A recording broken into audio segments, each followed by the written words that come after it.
Welcome to Live the Dream with yours truly, Marty Kaiser. Buckle up and let's get started. Happy Friday, everyone. This is Marty Kaiser with our Friday show of Real Estate Tidbits. Hope everyone has had a great week and looking forward to an awesome weekend.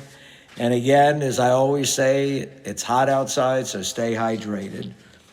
Today, we're going to go a little different direction. I'll start off with a brief synopsis on sports.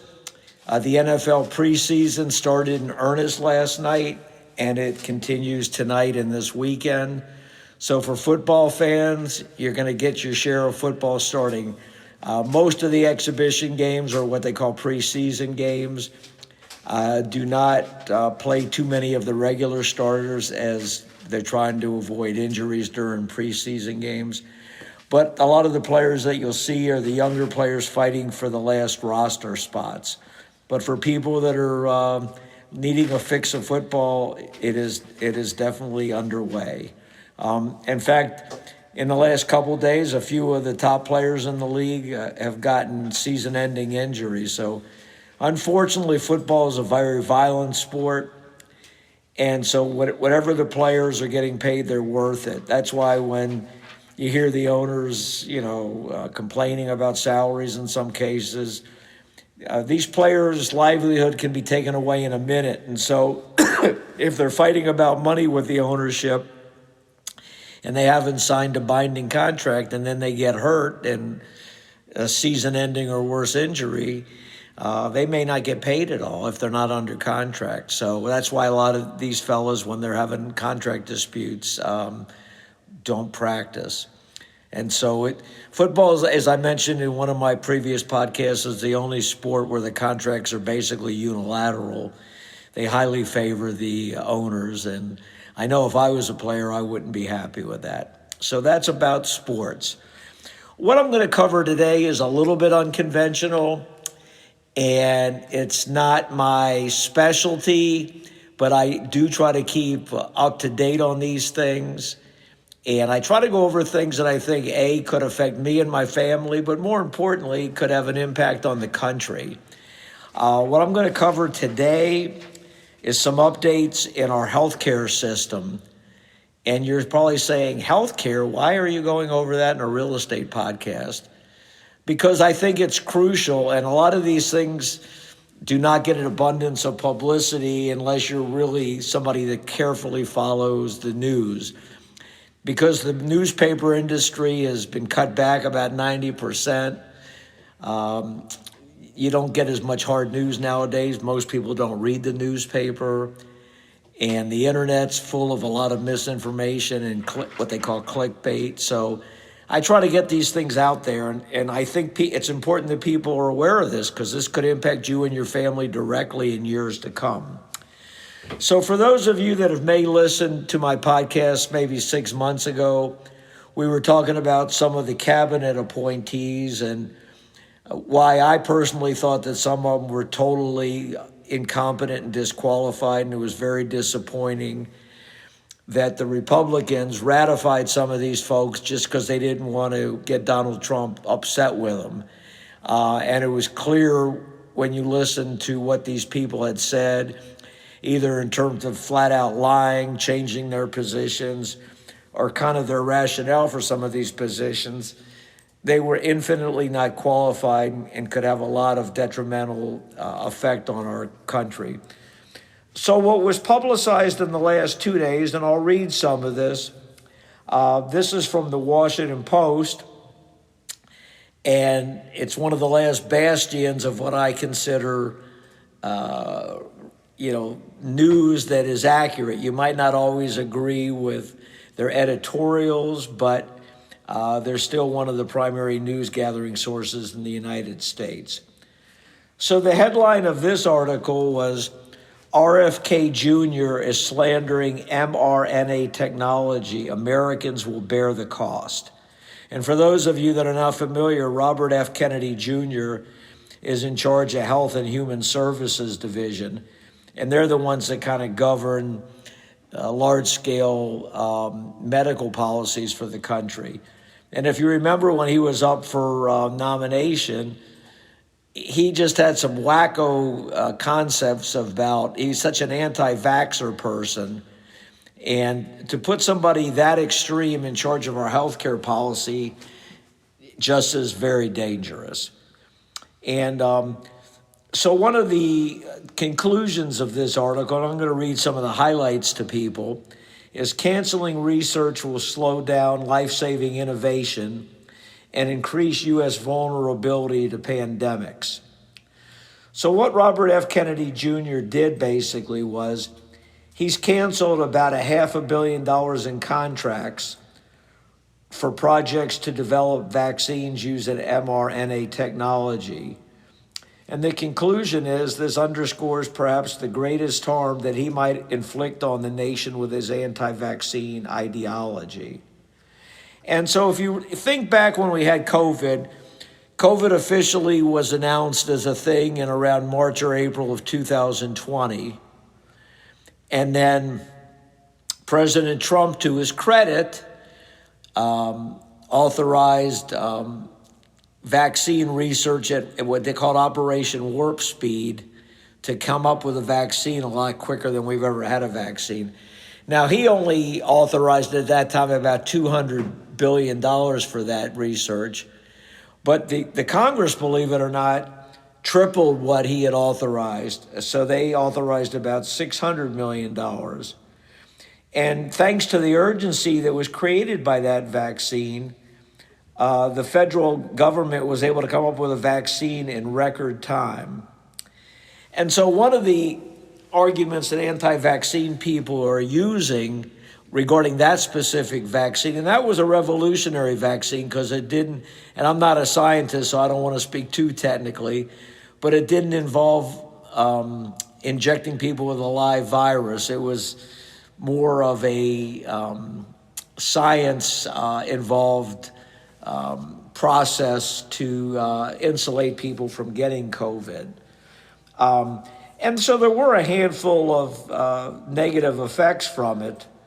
So I can't say, in all honesty, based on my research, that nobody suffered ill effects from getting vaccinated. But the relationship of the number of people that got negative effects to the number of people that their lives were saved was not in the same zip code. It's estimated that the vaccine saved millions of lives, and yet the negative cases where people had severe side effects from it was probably in the hundreds, maybe in the low thousands. But, you know, you have to do a cost-benefit analysis. You never want anybody to suffer negative effects. But if you're talking about saving a few million lives versus a few thousand people having negative effects, it's hard to argue the benefit of that. Now, the vaccine wasn't perfect. They had done a lot of research because this vaccine was being developed for about 10 years. It wasn't something that came overnight in terms of the concept, but they were able to go at warp speed with this allocation of resources for it. And so combined with the previous research and the new amount of money devoted to this, the vaccine was actually ready to come out and roll out in less than a year. And just to give you a little bit of a statistical assessment of this, just to give you better understanding of the raw numbers that we're looking at, the vaccine itself, the COVID-19 virus itself, there was attributed in the United States to around 1,225,000 deaths. Basically, it was the most of any country. Think about that for a second. We're the most supposedly civilized country, we're the most economically prosperous country, and we had the most deaths of any country. Now, keep in mind, that was including having the rollout, but a lot of people obviously had died before the vaccine rollout. And if you remember what was famous on TV, President Trump gave a press conference in early 2020 and basically kind of poo-pooed this virus. Said, oh yeah, it's just a handful of cases and it'll go quicker than you can think. And then obviously, shortly thereafter, when the CDC came out with the detrimental effects to it, then we were able to allocate the resources and come up with a vaccine. Now, just to give you an idea, in the United States, again, remember that we had 1,225,000 deaths. Now, confirmed cases of COVID were over 103 million. So basically, that was about 100 times the amount of deaths. So I would say, even though it was terrible how many people died, a lot of these people died, obviously, before the vaccine came out. Now, just to give you another kind of mind-boggling statistic, COVID was the third leading cause of death in the United States in 2020, excuse me, behind heart disease and cancer. During that time period, the life expectancy in the United States dropped 3 years for Hispanic and Latin Americans, 2.9 years for African Americans, and 1.2 years for white Americans. And the life expectancy, because of these things, has fallen greatly over the past 5 years. By most statistical variants, life expectancy is reduced by 2 to 3 years. Now, you need to think about that in historical context, because life expectancy over the past 100 years has gone up every year until COVID-19 pretty much hit. And COVID-19 actually has caused the average person to decease at a younger age. And I don't think too many people think it's a good thing that we would live shorter. I don't think anybody is hoping to live shorter than their parents were. Now, currently, it's reported that about 200,000 COVID deaths occur each year in America. And interestingly, and this goes on political basis, but I'm not going to go into that, only 27 states are still reporting post-emergency COVID statistics. And these states represent about 65% of the deaths from the previous years. So basically what that's saying is the states that, for whatever reason, are more anti-vax, don't want to report statistical data, et cetera, they're suffering more of the deaths than the states that have more open reporting. And again, if you've watched the news recently, now this one I'm going to bring up is regarding economic and job data. President Trump terminated a bipartisan appointee that gathered all this data from the different government agencies regarding our economics and terminated her. His answer was that he didn't like the way that she was reporting data. Well, it was pretty much acknowledged that we have the best data reporting system in the world. And not only does our country use the data, but countries all over the world use our economic data to make forecasts on how they're going to run their economies and things relating to employment and economics. And now that they've terminated this person, and it appears that they're going to appoint people that are going to kind of be sycophants of President Trump, meaning that you're not going to get unvarnished data, it's going to be increasingly harder for people to believe the data that they're receiving. So what does that mean? That means it's a negative impediment to businesses making forecasts. We lose the credibility of this data. It's certainly going to affect how people all over the world view their data, and it's just a very negative thing. Data reporting is supposed to be independent of politics, but unfortunately, increasingly in today's political climate, people that tend to be more anti-government want to discredit the government when the government reports data that they don't like. And so it's just a very scary thing. And we've unfortunately in a position right now where one person or a handful of people can control policy in spite of what the majority of people agree to.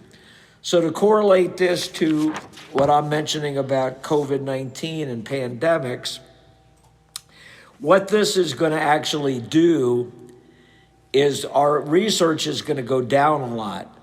And so there's no question by anybody's opinion that as the world gets more interconnected, we're going to have another pandemic. We can't predict exactly when, but it'll definitely be, based on everything I read, over the next 5 or 10 years, and we're not going to be prepared for it. So what that means is that when we do have a pandemic, more people are going to pass away. We're going to have more negatives that affect society, and especially as much negative feedback as we had from people being highly recommended to wear masks, and that we had a shutdown for 6 or 8 weeks in 2020 that was universally poo-pooed. They're going to end up having to do more of that technique if people are just dying by the droves. Unless you think it's acceptable to have millions of people dying every year. That's just the natural order of things. Well, I don't feel it is the natural order of things when we do have ways to fight these things. And Robert Kennedy Jr. is going to set back our healthcare system by years. He'll go down in history as probably being responsible for more deaths than a lot of elected officials we've ever had in this country. And these are the positions that should have people in charge without an agenda. They should follow science, not their own ideologies. And Robert F. Kennedy has tried to discredit science. And basically all the things that he said have been false, and most of them have been easily discredited. He doesn't have information that's accurate, so he just invents things. And he's not getting called out by supporters of the anti-vaxxers because they have their own agenda for not wanting vaccinations to be, recommended highly. And like in some job situations, people didn't like that they were a job requirement. Well, when you work in close quarters and you have a highly transmittable disease, you need to take precautions for it. Otherwise, it's going to spread. I don't know how people think if you're not taking precautions and you're not vaccinating, the thing's not going to increase tenfold.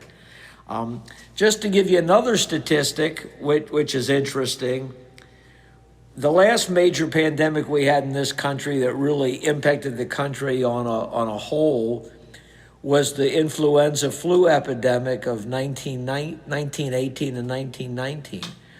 And that was caused in large measure to the soldiers of World War I due to the terrible conditions they had to incur during World War I, transmitting a lot of the virus back to the United States. And anyway, it's estimated that in 1918, 675,000 people perished from that. So when you think about that, we had a lot less population there.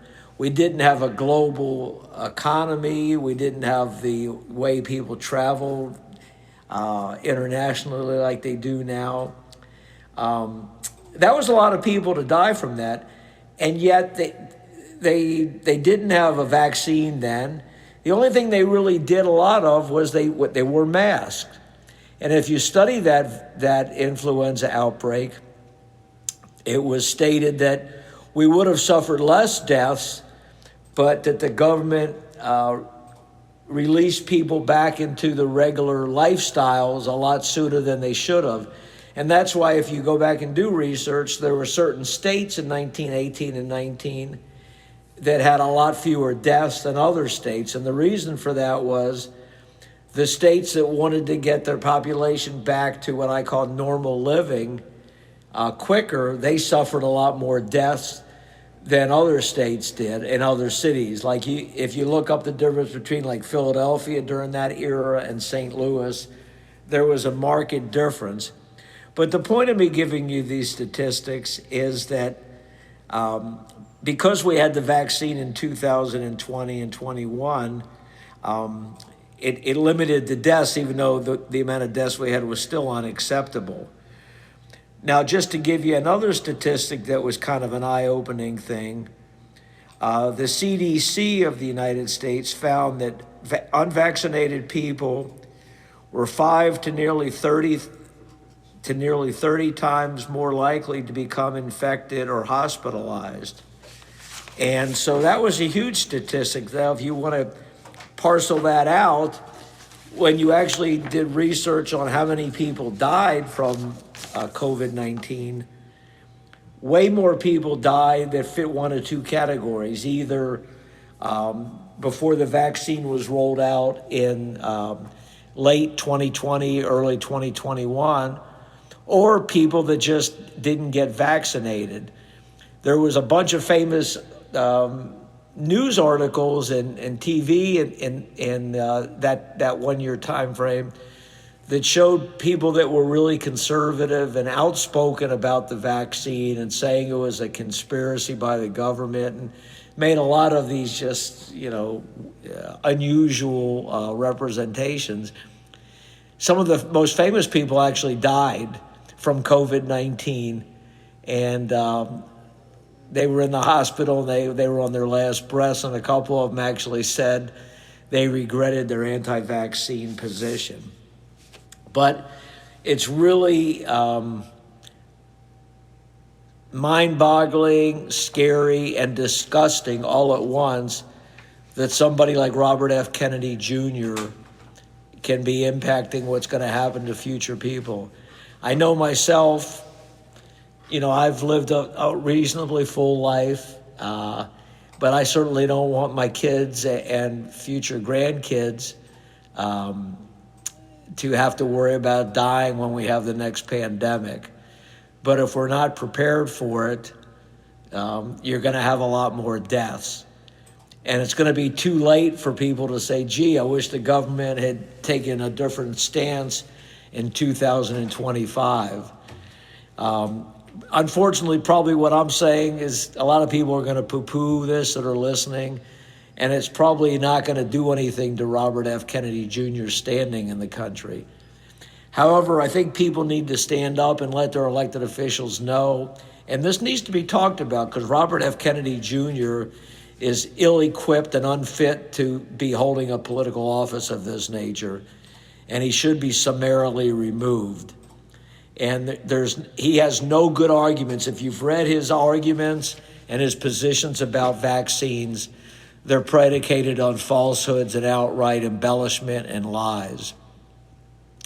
So that's all I want to say about the vaccine right now.